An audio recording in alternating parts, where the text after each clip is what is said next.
Thanks, President Draper and members of the board. Good evening, members of the community. Good evening. And I'm so grateful to be with all of you, and I feel warm and fuzzy after all of those announcements. You know, it's members of the board, as you go out into the community and speak with not just staff, but families and our students, I think collectively, you know, the synergy that you just kind of elevated is that our students can and are doing hard things every single day. I'm really proud that not only our students, but our staff collectively right now across the system are grappling and doing and accomplishing great things that are really hard and complicated on behalf of improving this school system, whether it's long-range planning efforts to take a look at, you know, reimagining attendance areas, or having the very hard but necessary conversation to consider, is school consolidation something that this system needs to take on? We can be thinking about how are we going to continue to maintain high levels of service, like transportation to our students each and every day.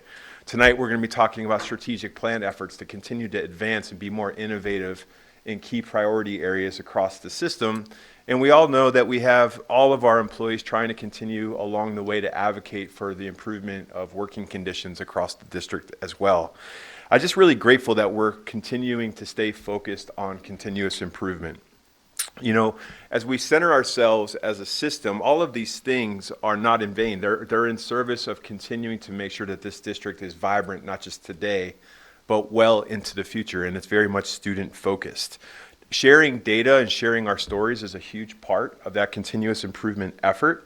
I'm really grateful that tonight we will have an opportunity to welcome staff from the State Demographer's Office who are going to be presenting on what we're seeing across our state in terms of enrollment trends, family dynamics, that are all important attributes that we need to be taking into consideration in our long-range planning efforts. This is another opportunity for us to continue to provide clear, reliable information and make sure that we're continuing to be as transparent as possible with our respective communities.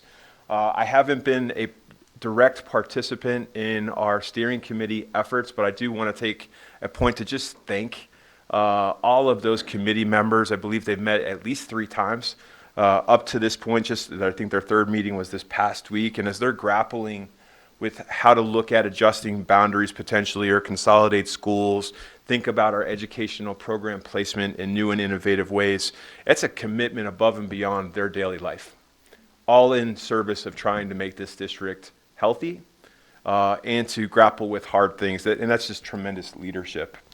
As I said a little bit earlier, later this evening as well, we'll also talk a little bit about where we are with all things related to our district strategic plan.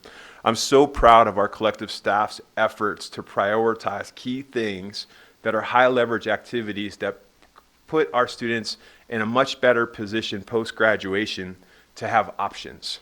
And so tonight, you know, what I am hoping you as a governance team hear is not something that just sits on a bookcase or on a shelf in a classroom, but true stories around how that work is playing out each and every day.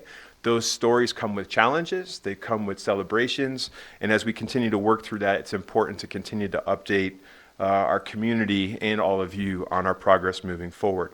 You know, related to our strategic plan, the board will be asked to consider making changes later on, not tonight, to our district's high school graduation requirements. That it will be coming back before the board later this spring. But before we get to that stage, we want to just announce to the community that we are gathering inputs in this process from our students, from our staff, our parents and guardians, and our communities. And I want to just do a special call out to invite any of those members. If you're just interested and want to learn more, we have 2 engagement sessions being hosted on February 27th and 29th where we'll review potential proposed changes. You'll have an opportunity as a community member to ask questions and share feedback, and there is a lot more information about this, as well as the long-range planning efforts and the work of the steering committee, all being readily available on our district website. So I always invite people to go to that. I want to close my statements tonight how I usually start them. You know, all of these efforts, as I shared, are in service of improving the livelihood of our children to make sure that they can reach their potential and they have options post-graduation. Well, where does all that come to life?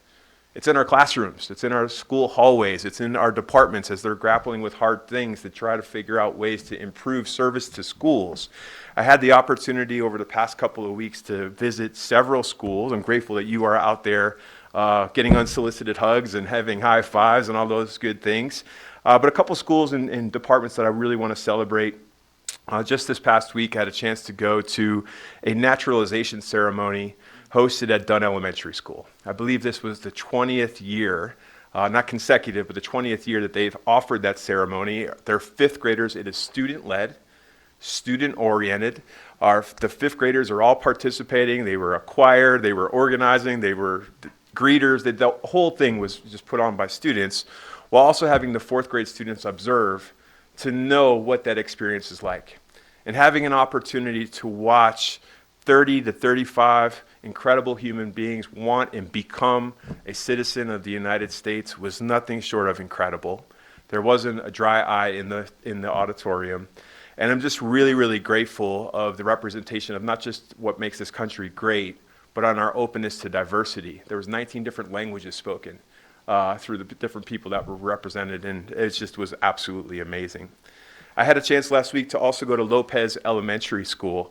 Actually was there twice last week, one just for a school visit, had a chance to see incredible instruction, meet with their leadership team, and just can't say enough about the Leader in Me program, and seeing how students using those language of highly effective habits and how that becomes their way of work and looking for win-win situations. We have a lot to learn from the students at Lopez Elementary School.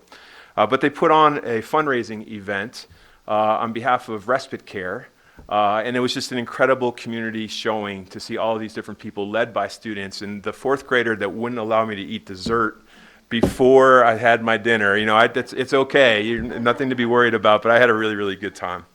And I'll close with one other school, Irish Elementary School.